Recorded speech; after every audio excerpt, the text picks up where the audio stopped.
వందనములు. హల్లెలూయా. అయితే దేవుడు నిన్ను పిలుచుకున్న పిలుపు, నువ్వు క్రీస్తు రాయబారిగా ఉన్నావు. అంటే ఆయనకి ప్రతినిధిగా ఉన్నావు. సేవకుడిగా పిలుచుకున్నాడు. నిన్ను విశ్వాసగా పిలుచుకున్నాడు. అయితే నువ్వు చేయవలసింది ఏంటనంటే జ్ఞాపకం చేసుకో, వాక్యమును ప్రకటించాలి. హల్లెలూయా. క్రీస్తు రాయబారిగా ఉన్న నువ్వేం చేయాలి? వాక్యమును ప్రకటించాలి. అయితే చూడండి 2 తిమోతి 4:2లో ఉంటది. వాక్యమును నువ్వు ప్రకటించాలి. హల్లెలూయా.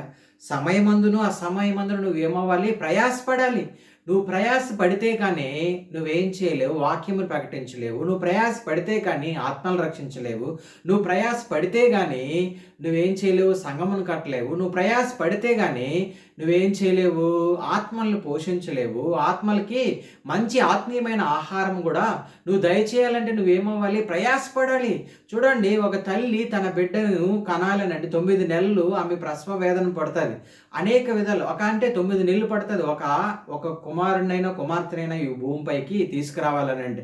అదేవిధంగా ఆ ఆత్మను నువ్వు సంపాదించాలన్నా కూడా నీకు కూడా ఎన్నో రోజులు పట్టచ్చు. సంవత్సరం పట్టచ్చు, 2 సంవత్సరాలు పట్టచ్చు, లేకపోతే 1 రోజు పట్టచ్చు, 2 రోజులు పట్టచ్చు.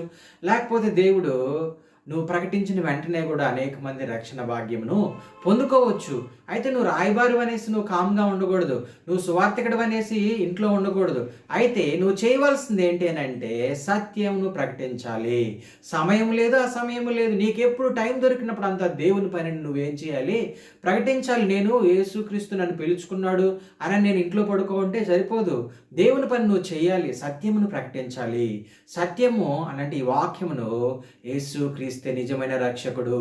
ఆయన నామంలో నువ్వేం చేయాలి? బాప్తిసం పొందు. ఆయన నామంలో నీకు రక్షణ వస్తుంది. ఆయన నామంలో నీకు విమోచన వస్తుంది. ఆయన నామంలో నువ్వు పాపంలో కడగబడతావు అని చెప్పేసి నువ్వు ప్రకటించాలి. ఆయన తప్ప నిజమైన రక్షకుడికి లోకంలో లేడు. అదే సత్యమును నువ్వు ప్రకటించాలి. అసమయమందు ఏ సమయమందును అసమయమనందు ఏ సమయంలోనైనా నువ్వేం చేయాలంటే దేవుని వాక్యమును నువ్వు ప్రకటించాలి. అందుకే దేవుడు నిన్ను ప్రతినిధిగా పిలుచుకున్నాడు. అందుకే దేవుడు నిన్ను రాయబారిగా పిలుచుకున్నాడు. అందుకే దేవుడు నిన్ను సువార్థికుడిగా పిలుచుకున్నాడు. అందుకే దేవుడు నిన్ను సేవకుడుగా పిలుచుకున్నాడు. హల్లెలూయా. అయితే నువ్వు జ్ఞాపకం చేసుకోవాల్సింది ఏంటంటే దేవుని సత్యమైన వాక్యమును నువ్వు ప్రకటించాలి. అయితే ఇంకొకటి నువ్వు చూస్తే సంపూర్ణ దీర్ఘ శాంతంతో నువ్వేం చేయాలి? ఉపదేశించాలి. నీలో ఉన్న ఎమోషన్స్, నీలో ఉన్న క్యాల్కులేషన్స్ అవన్నీ కాదు, కానీ దేవుడిచ్చిన పరిశుద్ధాత్మతో నువ్వేం చేయాలంటే ఉపదేశించాలి. సంపూర్ణ దీర్ఘ శాంతంతో నువ్వేం చేయాలనంటే పరిశుద్ధాత్మతో నింపబడి నువ్వేం చేయాలనంటే ఆయన వాక్యమును ఉపదేశించాలి. హల్లెలూయా. నువ్వు ఉపదేశించినప్పుడు అనేకల మనస్సును నువ్వేం చేయాలంటే దేవుని వైపు తిప్పగలగాలి. నువ్వు పరిశుద్ధాత్మతో నింపబడిన వాడివై పరిశుద్ధాత్మతో నింపబడి నువ్వు విశ్వాసమైనా కూడా సరే, అదే సేవకులైనా కూడా సరే, నువ్వు దేవుడు నిన్ను ఏర్పాటు చేసుకున్నాడు కాబట్టి, దేవుడు నిన్ను రక్షించుకున్నాడు కాబట్టి, దేవుడు నీ కొరకు నా కొరకు ప్రాణం పెట్టాడు కాబట్టి, దేవుడు నీ కొరకు నా కొరకు మరణించి తిరిగి లేచాడు కాబట్టి, యేసుక్రీస్తు ప్రభువారు నువ్వు జ్ఞాపకం చేసుకోవాల్సింది ఏంటంటే ఆయన సత్యమును ప్రకటించాలి. ఏ సమయంలోనైనా, సమయం కావచ్చు, అసమయం కావచ్చు, ఎప్పుడైనా ఆయన ఏం చేయాలి? మనము ఆయన గురించి మనము ప్రయాసపడాలి. అదే విధముగా దీర్ఘ శాంతంతో ఉపదేశించాలి. హల్లెలూయా. సంపూర్ణ దీర్ఘ శాంతంతో నువ్వేం చేయాలంటే ఖండించాలి, గద్దించాలి, బుద్ధి చెప్పాలి. ఏం చేయాలి? ఖండించాలి, గద్దించాలి, బుద్ధి చెప్పాలి. ఏది సత్యమైనదో ఏది అసత్యమైనదో వాళ్ళకి నువ్వు చెప్పాలి. అదే విధంగా ఏం చేయాలి? గద్దించాలి. కొన్ని విషయాల్లో గద్దించాలి. ఏదైనా ఒక మిస్టేక్ చేసినప్పుడు నువ్వు వాళ్ళని మంచిగా పర్లేదులే, మన సంఘస్థలే కదా, మన వాళ్ళే కదా, ఒకవేళ వాళ్ళు రారేమో అని అనుకోకూడదు. దేవుడు నీకు ఏం ఆత్మీయమైనది ఇచ్చాడో దాన్ని నువ్వు ఖచ్చితంగా నువ్వేం చేయాలో బోధించాలి. ఖండించాలని అంటే సత్యమైంది, అసత్యమైంది. వాక్యంలో కూడా సత్యమైంది, అసత్యమైంది కొంతమంది చెప్తూ ఉంటారు. అలా కాకుండా సత్యమైనదే చెప్పాలి. నువ్వు యేసుక్రీస్తే నిజమైన రక్షకుడు అని చెప్పాలి. యేసుక్రీస్తే నేను రక్షిస్తాడు. ఈ సృష్టిలో డబ్బు వల్ల రాదు, కులం వల్ల రాదు, గోత్రం వల్ల రాదు, బలం వల్ల రాదు, బలగం వల్ల రాదు. నీకు రక్షణ నిత్య జీవము నజరేయుడైన యేసుక్రీస్తు నామములోనే నీకు రక్షణ వస్తుందని నువ్వు చెప్పాలి. అయితే కొంతమంది ఏం చేస్తారంటే ఇంకా రకరకాలైన బోధలు ఉన్నాయి, అవి అన్నిటినీ నువ్వు వినద్దు. పరలోకం నుంచి వచ్చి దూత వచ్చి చెప్పినా కూడా నువ్వు వినద్దని చెప్పి అపోస్తులు చెప్తూ ఉన్నారు. అపోస్తులైన పౌలు. అయితే మనం జ్ఞాపకం చేసుకోవాల్సింది ఏంటంటే ఇక్కడ చూడండి, అన్ని విషయంలో నువ్వేం వేయాలి? మితముగా ఉండాలి. అన్ని విషయంలో నువ్వు మితముగా ఉండాలి. అన్నిటిలో నువ్వు హెచ్చుగా ఉండకూడదు. అన్నిటిలో కరెక్ట్‌గా ఉండాలి. దేవుడిలో క్రమముగా ఉండాలి. ముందుకు వెళ్తూ ఉండాలి. ప్రతి ఒక్కరు నిన్ను గమనిస్తూ ఉంటారు. ప్రతి ఒక్కరు నీ సాక్ష్యమును గమనిస్తూ ఉంటారు. ప్రతి ఒక్కరు నువ్వు చెప్పే బోధన గమనిస్తూ ఉంటారు.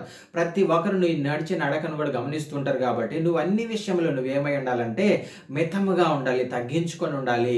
దేవుని ఆత్మను పొందుకొని ఉండాలి. అయితే సువార్త నిమిత్తము ఏం చేయాలంటే శ్రమపడి పని చేయాలి. సువార్త నిమిత్తం ఏం చేయాలి? శ్రమ పడందే నీకేం రాదు. చూడండి, ఒక రైతు తన పొలము దున్ని అది 3 నెలలు 4 నెలల తర్వాత అందులో ఉన్న పంటనాయన అనుభవించుకుంటాడు. అదే విధముగా నువ్వు శ్రమ పడితే కొన్ని ఆత్మలను నువ్వు రక్షించుకోగలుగుతావు. దేవుని దేవుడు నీ ద్వారా ఏమవుతాడు? మహింపరచబడతాడు. తద్వారా నీకు దేవుడు ఆత్మీయమైన ఆశీర్వాదాలతో నింపుతాడు. అయితే శ్రమ పడాలి. వాక్యం ప్రకటించాలన్నా శ్రమ పడాలి. సమయం అసమయం చూసుకోకూడదు. ఏ టైంలోనైనా నువ్వు దేవుని పని నువ్వు చేస్తూ ఉండాలి. నిన్ను రక్షించుకున్న దేవునికి నువ్వేం చేస్తున్నావు ఒకసారి క్వెషన్ మార్క్ వేసుకో. నిన్ను రక్షించి నీ కొరకు ప్రాణం పెట్టిన దేవుడి కొరకు నువ్వేం చేస్తున్నావు ఒకసారి నువ్వు జ్ఞాపకం చేసుకోవాలి. హల్లెలూయా. అయితే ఇక్కడ చూడండి, ప్రాణము పోయినా కూడా సరే దేవుని కొరకే నువ్వు బ్రతకాలి. హల్లెలూయా. దేవుని కొరకే నువ్వు జీవించాలి. ఎన్ని సమస్యలు ఎదురైనా నువ్వు దేవుని కొరకే నువ్వేమవ్వాలి? జీవించగలగాలి. మంచి పోరాటం పోరాడాలి. హల్లెలూయా.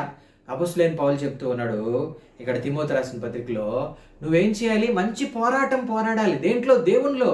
ఈ లోకమును నువ్వు జయించగలగాలి. ఈ లోకమును నువ్వు జయించాలంటే ఆత్మీయమైన నేత్రమును కలిగి ఉండాలి. ఆత్మీయమైన వాక్యంతో నింపబడాలి.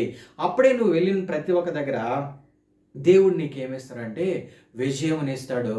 దేవుడు అనేకులను దేవుని వైపు తిప్పులాగిన నీ ద్వారా చేయాలనుకుంటూ ఉన్నాడు.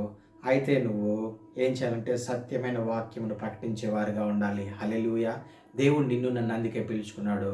దేవుడి కొద్ది మాటలు దీవించును గాక.